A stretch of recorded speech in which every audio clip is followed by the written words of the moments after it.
The main aims are to not only increase awareness, but to offer the support services that I personally don't feel have been there for victims and survivors of domestic abuse. So what do you think is lacking? Support for anybody who might have left the abusive relationship or anyone thinking about leaving the relationship. So you mentioned support, but can you be more specific about the kind of support that you think is lacking locally? I think that there needs to be support in maybe some counselling, maybe some financial support as well for anyone deciding to leave a domestic violence relationship.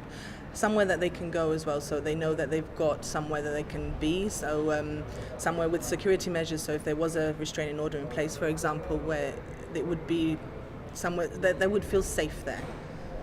Of course, Gibraltar is a small place, so I suppose that plays a hand in that kind of element. Yeah, of course it does. I think that a lot of people are, they want to leave a relationship and they just don't see how they can do that with our community being so small. It's like they just can't get away.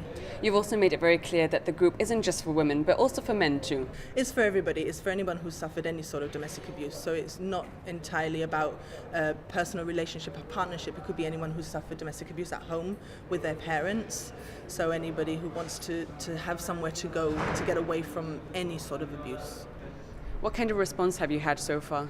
It's been great. I think it's been a long time coming, so a lot of people are welcoming it. So we, apart from the like page that we've got, I've also set up a private group.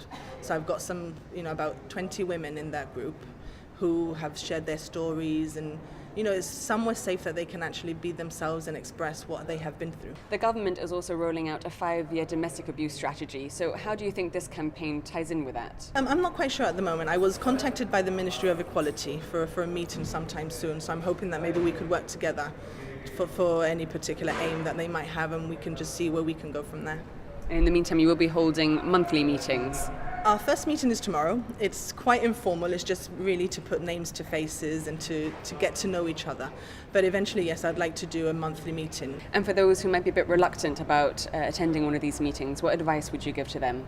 I think that we're all in the same situation when it comes to a group like that. So I get that it's hard to share your experience and you might not want to talk about it just yet, and that's entirely fine.